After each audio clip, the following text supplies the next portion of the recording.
We Have Concerns is made possible entirely through donations from listeners like you. A little can go a long way. Visit patreon.com/wehaveconcerns to lend your support.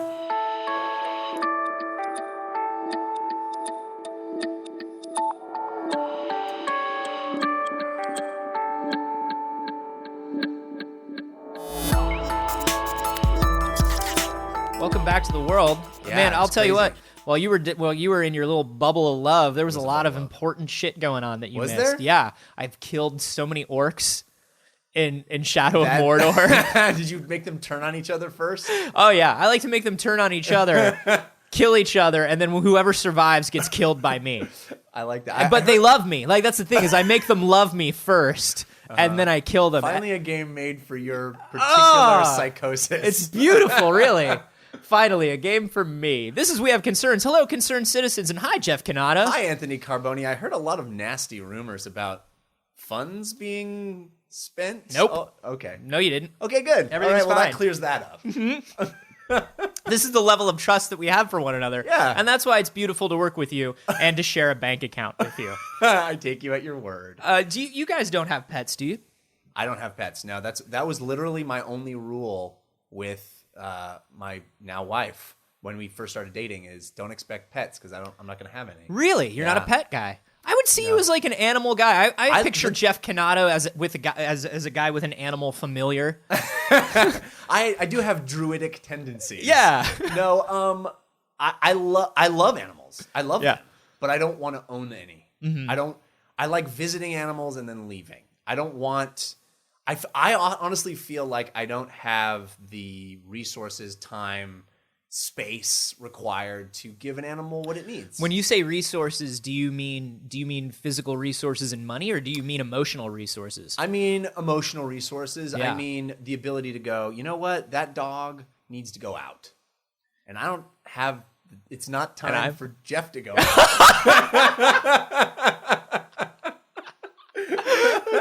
That's so funny because I feel like that is something that people, if you ask them, who's the animal lover, who's the person who wants animals in their lives, out of the two of us, having listened to this show, I think people would automatically say you.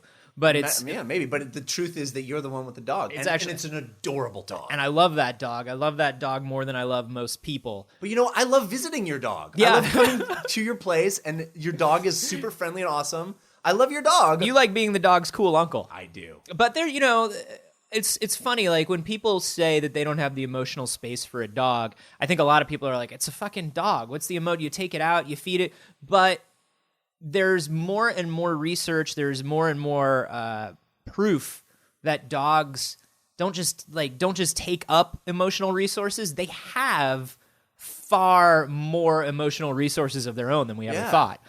There's this dog Chaser that's been in the news again recently because a book about him just came out. Oh, And book about Chaser. A book about Chaser. Chaser is a dog that knows 1,000 different words. What? Yeah, so Are all of them? Is it like the Eskimos and their snow? Is it just it's variations just on 1,000. sit? It's just 1,000 words for food. It's 1,000 words for ball. Chaser, go get the xylophone. Comes back with a ball. Chaser, go get the can opener. Comes back with a ball. We think he's very intelligent, but just doesn't want to listen to us. Chaser loves synonyms. No, Chaser has 1,000 different toys that all have different specific names and can go get Chaser any sounds of them. spoiled to me. Chaser, yeah. Well, a lot of many toys intelligent for kids Chaser. are spoiled. You know what I'm saying? Yeah. You got to spoil a kid a little bit. You got to send it to the right school. You got to send it. I'm saying it for kids and he for dogs. I just want everybody to notice that. That's very revealing, I think. Seems about right. No, but before we started doing all this work, before this psychology professor started doing work with Chaser, we thought dogs could recognize maybe about 200 words, 150 words at most. Yeah. But that's just because we weren't talking to them much. That's just because we weren't talking to them much. But Chaser knows 1,000 different toys. He knows verbs now. Chaser can conjugate, do this with toy. Wow. Yeah, and there's also been a lot of studies recently, within the last 10 years, people have been training dogs to be calm in MRIs. Which it's been really hard to get a dog to sit still in an MRI, right? It takes you have to sit very still in an MRI, Right? And MRIs can be as loud as jackhammers. Like it's a very spooky experience for a dog, Even for a person. yeah, for a person, for a dog, And for you anybody. want to lick stuff when you're in there. Yeah. Like, if you're a dog, maybe. Well, but people too.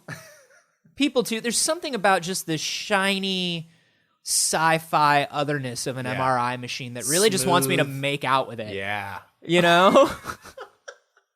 There's something about those smooth curved lines and that white plastic in the sterile room that just really wants me want to like bone down with a machine. I don't think I'm alone, but no. So they would train these dogs to be okay in an fMRI and start running social experiments on these dogs. And dogs, it turns out, if dogs smell something that has the scent of a familiar human on it, the caudate nucleus in the basal ganglia of the brain, the reward center, the emotional reward center of the brain, lights up. If you have a dog smell something that's from a human that they don't recognize, that doesn't light up. So dogs have an emotional connection to us. Dogs have a greater intelligence than we thought. Dogs also have the ability to, I forget what it's called. There's something about, it's like social permanence, something like that. I'm so sorry that I've forgotten this term, but take 2 cups, put a treat under one cup, point to the cup with the treat under it, and the dog will know that you're trying to tell it where the treat is. Which doesn't seem super smart until I tell you that a lot of monkeys that we do intelligence experiments on, things like bonobos that we consider to be some of the smartest monkeys out there, don't have the ability to do this. They don't know where the treat is. It's gone. Or they it don't disappeared. know what you're trying to tell them. Yeah, they don't know what you're trying to tell them. Dogs are freaking smart. Let me ask you this question. Is Chaser a special dog? A uniquely intelligent dog? Or is it just we tried this for the first time with this particular I think this dog? is the first time that somebody's tried this. This was a retired psychology professor. Like, to be fair, let's be fair. This is a guy with a lot of time on his hands and a lot of training with nothing to do. Not too many human friends. Not too many. For this guy. Dave, we're really worried because you haven't been coming out much since you retired. We think that you associate too much with your job. Well, I enjoy my job quite a lot, and I'm just kind of an indoorsy guy. Yeah, well, I mean, indoorsy's fine, and we get that, but we would really just love it if you interacted more. It just seems like, wait, what is that iguana doing? Serving me coffee. Okay. That's thank you, Samuel. All right. I mean, it's just like you retired 6 months ago. We had a lovely party for you. Oh yes, it was delightful. You were one of the first people to leave your own party, and since then, nobody's really. What is that cockatiel doing? Oh, sweeping up a little bit. Okay. I mean, we just feel like you've retreated into yourself, and you've left a lot of your friends. Okay, but the cat. Is that cat actually knitting? Yes. It's a little cool in here, so I thought maybe you'd want some gloves. Okay. He'll be done shortly. Two doves are putting a scarf on me right now. I told you the heating is out, and I had Isaac working on it, but he's a little slow as a sloth. He's literally a sloth. Yeah, I know. Bad choice of handyman, I'll admit. Dave, so 2 things. Number 1, you gotta leave your house. You have to say hello to us. You have to let us know you're all right. Number 2, a lot of these animals are illegal to own. Well, that's kind of why I didn't want many people to know about it. I really appreciate you coming over, but if you want to leave anytime, it's totally fine. Whoa, I'll have Jenna show you out. That is a tiger. Yeah. That is a tiger. Good girl, Jenna. Okay, I'm backing up, Jenna. Jenna, I'm backing up. You should see her philosophy papers she's Dave, been working on. Okay, I'm leaving. Come to Mahjong, Dave.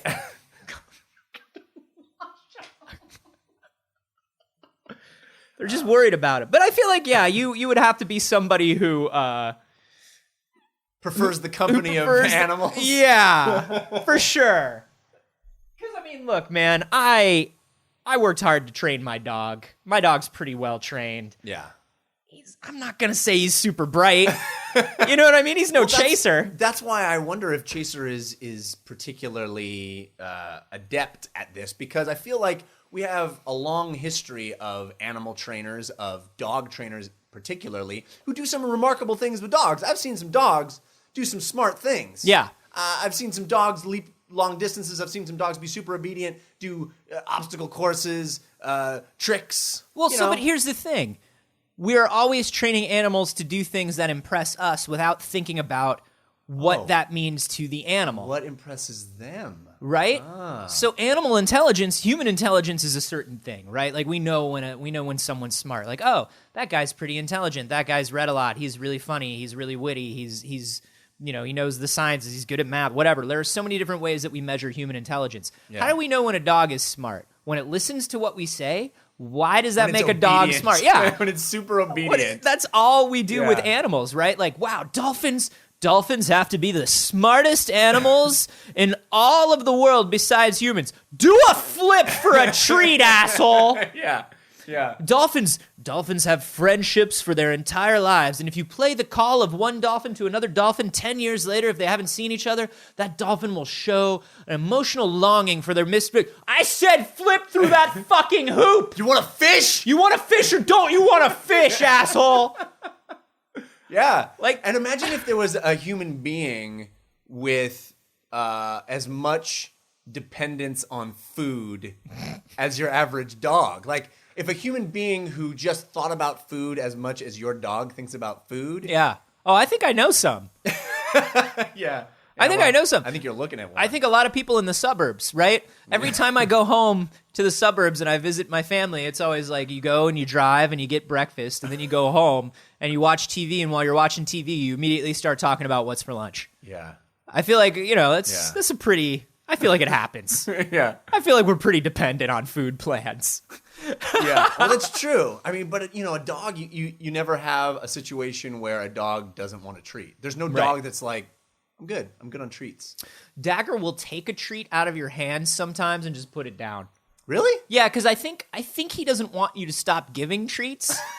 Like, I think he wants to let you know that, like, yo, giving treats is always appreciated. But, like, he doesn't always, you know what I mean? It's like when it's like when you're having a birthday party and two people buy you a drink at once. You grab one of the drinks and you put it on the bar behind you and you're like, thank you. Right. You keep that drink in reserve. You don't hand it back. It's the double fisting of dogs. Yeah, it's that my dog is definitely double fisting. He's a double paw. He would double fist if he had the thumbs. Right. Yeah.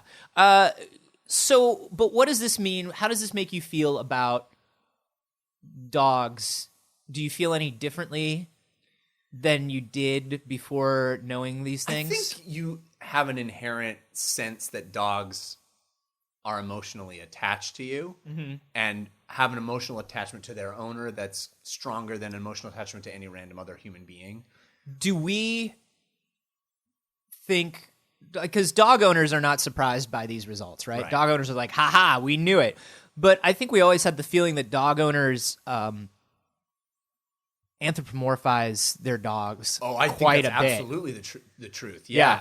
Yeah, and there's people that are dog people, and then there's people that are dog people. Right. Which I think Dave probably was. You know, like I bet Chaser not only knows 1,000 words, but probably has a sweater or two that is all his own. Yeah, like Dave probably bought, and his name is not Dave.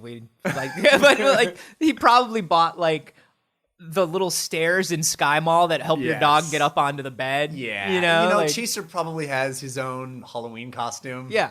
You know. So when the group of people telling you that dogs are intelligent is that sort of person, you tend to take it with a grain of salt, right? Yeah. There's maybe a little bit of bias and personal involvement there. But it's kind of interesting to see this coming from the scientific community, especially since we know through various studies that dogs aren't even as smart as most barnyard animals. Yeah. You know, like a pig. Yeah, a pig is pretty smart. A cow is pretty smart. But here's the thing: we don't think of a pig and a cow as very smart because a cow's not going to fetch for you. Right. A cow's not going to come greet you at the door. Maybe a cow will. I don't know. I've never had a cow. And this comes back to the definition of intelligence as obedience. Yeah. Yeah. Intelligence is fawning on us. This thing loves me. This thing must be pretty smart because I'm super fucking lovable. Because I told it what to do and it listened. It's like, but a smart person, if you tell it what to do, he's going to be like, go screw yourself. Right. I'm too smart to do that. This is the cat person argument, right? Ah, right. Cat people have that argument where it's like, where I go, well, my dog does what I tell it to and knows its routine.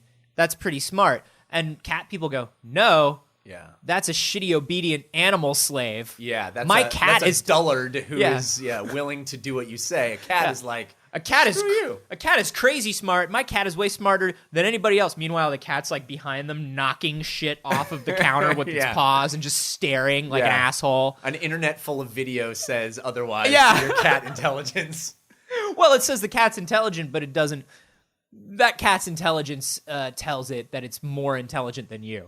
Yeah. Yeah, that cat. There's a certain amount of ego in a cat that you don't see in a dog. There's going to be a point at which cats are going to realize that thing about the lasers, and they're going to realize that little spot on the ground isn't fucking anything, and you guys have been making us look like morons this whole time. We get the one thing that we've been giving you for years. God damn it, we've been doing so well, so well.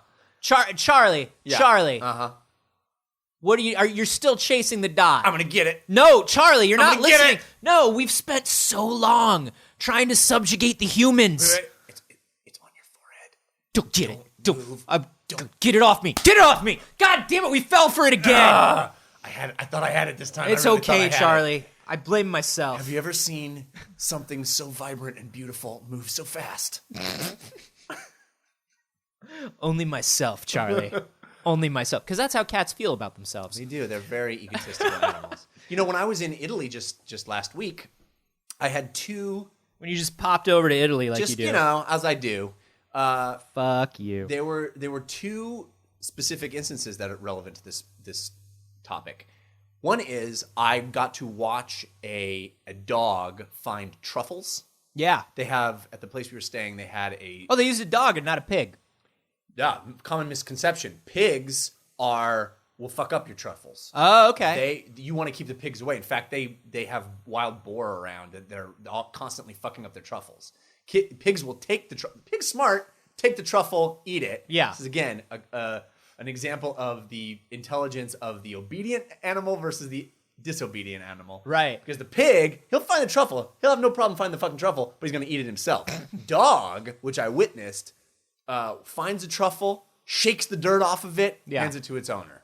Whoa. Pretty amazing. That's like that dog on the internet that stares at the cupcakes until you tell it it can have a cupcake. Yeah. Wow. And even crazier is the dog can tell the difference between a truffle that's ready and a truffle that's still growing. I couldn't do that. Me neither. You could train me for weeks and I'd still be like, I don't know, man. They all look like fucking mushrooms. Yeah. Serve them up. Let's go. And then when you brought up the barnyard animal thing, we actually went also to a goat farm to try goat cheese. Yeah. And saw a bunch of goats, and they're not too smart, dude. Goats not too smart.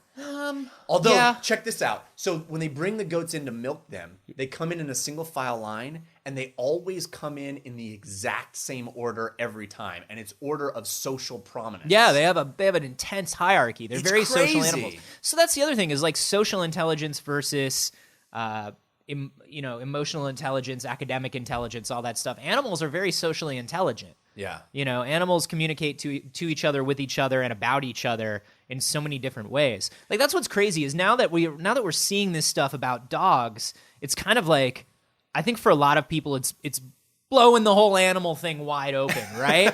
Yeah. You know? How many words can it know? Yeah, what does this mean? Like how smart is that spider? How smart is that eel? Wait a minute. How smart is that because these are like legitimate things to ask now, I think, because we spent up until 20, 30 years ago, we didn't do a lot of like really good animal intelligence experiments because they're all human centric. And this is something like we've talked about before where it's like if we don't know how to see intelligence in different species now, and we're looking for life on other planets, how will we know it when we see it? Yeah. If we can't even gauge how intelligent the animals on our own planet are. Right.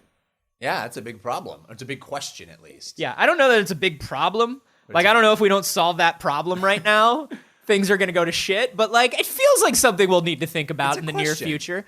I did see a goat. It's not like who's stealing my mail. Like, that's a problem. That's a problem. You know? Semantic difference. Right. I did see a goat stick his head through a pair of horizontal bars to get some hay, and then because its horns were large, could not figure out how to get its head back out through the bars. Okay. So that that's kind of dumb. So we know, like you're saying, like no matter what questions this brings up about other animals, you're pretty sure about goats. Pretty sure goats are dumb. You know where goats are at this point. I think I nailed goats. Dude, I'll tell you. I mean, I didn't nail any goats. Okay. I was, again, poor choice of words. What happens on your vacation is your vacation, buddy. Like you paid for it. It's true. It's a different country, different You things know are what I going didn't do? What? When I flew back to America, I didn't admit to having close contact with any livestock. No. Don't God, do no. that. Even though I saw some goats. It's awesome. Did you have any close contact with any livestock, Mr. Kanata? Well, do you consider love close contact? Emotional, deep love? I need you to step aside. We have a second line. Mm-hmm. I'm just going to wait Is there. that a line for love? In a way. The same way you love that goat, Charlie over there is going to love you. Just to make sure that you're not bringing anything into the country that you shouldn't be bringing in. How do you guys feel about animal intelligence? I want to know that this is such an interesting thing that we've hit on is the obedient intelligence versus disobedient intelligence. Which do you consider smarter? Well, not only that, but now that we think about it that way, now that we've kind of brought that up, do we have an inherent bias towards animals that are more subservient to us? And do we just think about that as animal intelligence? Because you think about it as teachable. Yeah. But maybe it's just, as you say, subservient. Yeah. Which, it's like those orcs. Bringing it all back to orcs. Yeah, man, it all comes back to orcs. Those subservient orcs, I would say, are smarter and more well-behaved than the other orcs. Yeah. Simply, I want to go to school. I want to go learn something. I don't want to fight wars. Aw, do you, buddy? Sorry. There's a hierarchy. We're like goats. Let us know what you think about animal intelligence on Twitter. I'm at @acarboni. And I'm at Jeff Kanata. And you can also send your opinions to us or any stories you've seen that you want us to cover to our Gmail. It's wehaveconcernshow@gmail.com.